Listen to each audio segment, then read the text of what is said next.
अफगानिस्तान के गजनी शहर से उठकर महमूद गजनवी फतह पर फतह हासिल करता चला गया और भारत तक पहुंचकर भारत में मुस्लिम हुकूमत की आहट पैदा कर दी।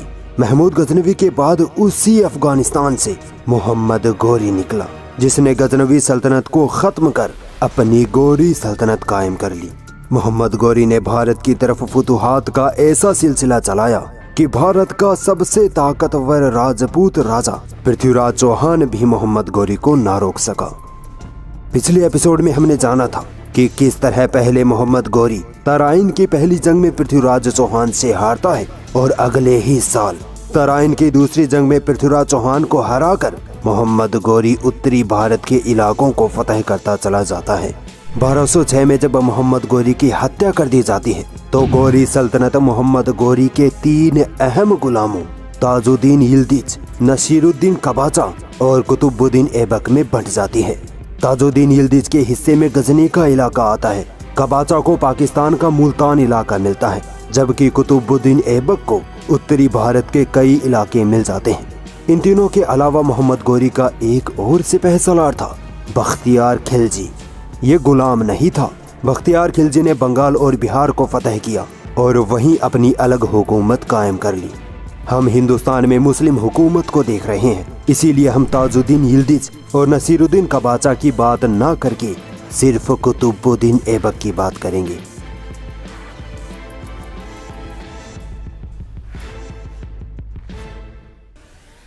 (1192) की तराइन की दूसरी जंग में पृथ्वीराज चौहान को हराने के बाद मोहम्मद गोरी अपने सबसे चहीते सिपह सालार कुतुबुद्दीन ऐबक को हिंदुस्तान के उत्तरी इलाकों की हुकूमत सौंपकर वापस अफगानिस्तान चला जाता है। कुतुबुद्दीन ऐबक अपने मालिक मोहम्मद गोरी के नक्शे कदम पर चलकर भारत में मुस्लिम हुकूमत कायम करने में मशगूल हो जाता है। कौन था कुतुबुद्दीन ऐबक?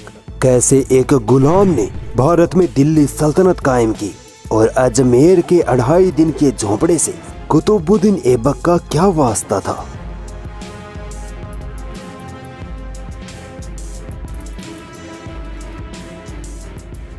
दोस्तों, कुतुबुद्दीन ऐबक का जन्म 1150 ईस्वी में तुर्किस्तान इलाके में हुआ था।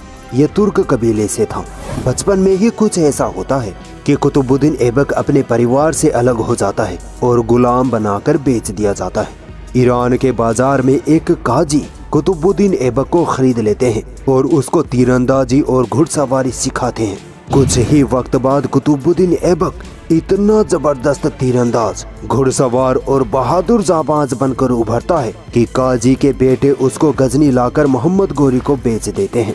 मोहम्मद गोरी कुतुबुद्दीन ऐबक की सलाहियतों को देखकर उसे अपना करीब तरीन गुलाम बना लेता है। आप कुतुबुद्दीन ऐबक की कहानी सुनते जाइए कि कैसे एक गुलाम कहां से कहां तक पहुंचता चला जाता है। मोहम्मद गोरी ने कुतुबुद्दीन ऐबक की ईमानदारी और वफादारी को देखकर उसे शाही अस्तबल का अधिकारी बना दिया, जिसे अमीर आखुर के नाम से जाना जाता था। कई सालों तक कुतुबुद्दीन ऐबक घोड़ों के अस्तबल को संभालता रहा और एक सिपह सालार की हैसियत से भी वह हर जंग में मोहम्मद गोरी के साथ रहता। एक बार मोहम्मद गोरी अपने गुलामों को इनाम बांट रहा था तो कुतुबुद्दीन ऐबक के हिस्से में जो इनाम आया उसे उसने अपने गरीब गुलाम साथियों में बांट लिया। सुल्तान मोहम्मद गोरी ने जब ये माजरा देखा तो कुतुबुद्दीन ऐबक की दरियादिली से खुश होकर उसे गुलामों का भी सरदार बना दिया। 1192 की तराइन की दूसरी जंग के बाद मोहम्मद गोरी ने कुतुबुद्दीन ऐबक को राजपूतों से जीते गए इलाकों का गवर्नर बना दिया। कुतुबुद्दीन ऐबक ने दिल्ली को अपना गढ़ बनाया और मेरठ व बारा को फतह कर लिया।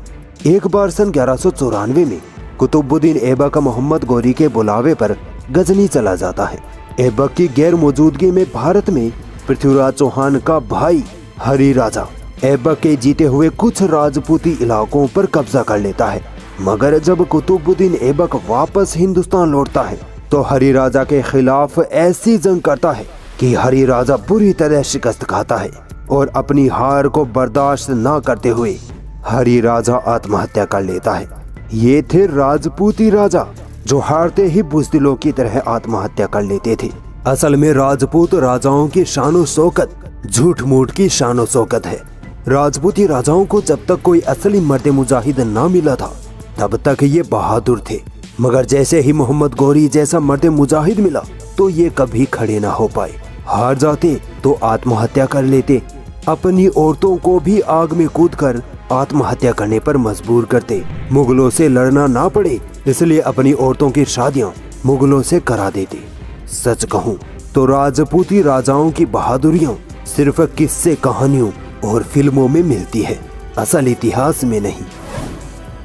खैर, कुतुबुद्दीन ऐबक भारत में अपनी जीत का सिलसिला जारी रखता है और भारत के शक्तिशाली हिंदू साम्राज्यों चाहमांस, गढ़वाल्स, चालुक्याज और चंदेलों को अकेले ही शिकस्त देता चला जाता है और अपनी सल्तनत का दायरा बढ़ाता चला जाता है। सन 1197 ईस्वी में कुतुबुद्दीन ऐबक ने माउंट आबू में चालुक्य सेना को हरा दिया। इस सेना का राजा था भीम द्वितीय। ये वही भीम द्वितीय था जिसने 1178 में अनहिलवाड़ा में कसारदा की जंग में मोहम्मद गौरी की छोटी सी सेना को हराकर अपने आप को भारत का सम्राट समझ लिया था। ठीक 20 साल बाद 1197 ईस्वी में कुतुबुद्दीन ऐबक ने भीम द्वितीय को हराकर मोहम्मद गौरी की हार का बदला लिया। राजा भीम द्वितीय कुतुबुद्दीन ऐबक का सामना नहीं कर पाया और डरकर शहर छोड़कर भाग गया। ये भी राजपूती राजा था। 1197-98 में कुतुबुद्दीन ऐबक ने उत्तर प्रदेश के बदायूं को फतह किया और गढ़वालों की राजधानी वाराणसी पर भी फतह हासिल की। 1198-99 में चंदावर और कन्नौज पर भी अपना अधिकार जमा लिया। 1206 में जब मोहम्मद गौरी की मौत हुई तब तक कुतुबुद्दीन ऐबक भारत में मोहम्मद गौरी के सिपहसालार यानी सेनापति की हैसियत से हुक्मरानी कर रहा था। मगर मोहम्मद गौरी की मौत के बाद भी कुतुबुद्दीन ऐबक ने अपने आप को सुल्तान ना कहकर मोहम्मद गौरी का गुलाम ही कहा और कहा कि मैं सुल्तान मोहम्मद गौरी का सिपहसालार हूँ, ना कि कोई सुल्तान। जरा इस वफादारी का अंदाजा लगाइए। कुतुबुद्दीन ऐबक ने अपनी अलग रियासत कायम कर ली थी, मगर फिर भी मोहम्मद गौरी के मरने के बाद उसने मोहम्मद गौरी की जगह लेने की कोशिश नहीं की। 1206 में कुतुबुद्दीन ऐबक को मलिक यानी राजा कहा जाने लगा। भले ही वो हुक्मरान था मगर कागजी तौर पर वह एक गुलाम था और गुलाम होते हुए वह वो सारे काम नहीं कर पाता था जो एक सुल्तान कर सकता था। इसलिए अब उसे इस गुलामी से आजाद होने की जरूरत महसूस हुई।